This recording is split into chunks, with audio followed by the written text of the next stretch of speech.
რომ ხომალდზე ტვირთი არ არის. მეზღვაურები ახლა ღია ზღვაში დახმარების მოლოდინით და გადარჩენის იმედით არიან.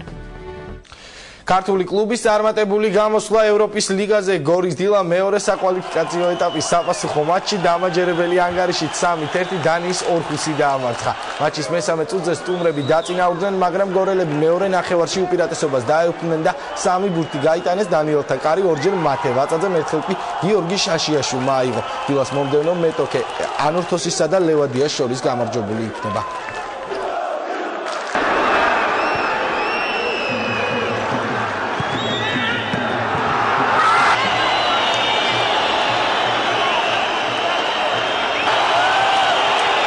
საკმაოდ ძლიერი გუნდი იყო, ეს გამოჩნდა კიდევაც. იქვე გამოჩნდა, ორჯერ ვაგებდით და ორჯერ შემოვატრიალეთ მატჩი, რაც ძალიან რთული არის.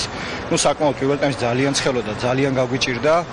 მეორე ტაიმში მოხდა ის, რომ ძალიან მობილურად, ძალიან მობილიზებურად გამოვედით. გუნდი ჩვენ თავში დარწმუნებული ვიყავით და შედეგიც სახეზეა. ძალიან მიხარია, რომ გავიმარჯვეთ, ეს პირველ რიგში ჩვენი გამარჯვებაა, მაგრამ მინდა აღნიშნო, რომ ეს არის მთლიანად საქართველოს ქართული ფეხბურთის გამარჯვება. გუნდი მაქსიმალურად მობილიზებული იყო, ემზადებოდა სრული სერიოზულობით. ულოცავ მთელ გორს, მთელ თბილისს, მთელ საქართველოს. ეს იყო დებიუტი UEFA-ს ევროლიგაზე. ბიჭებო, მეორე ტაიმში ყველა ვნახეთ, მთელი გული და სული ჩადეს მოგებაში და რა დონეზე გაახარეს ქართული მაყურებელი.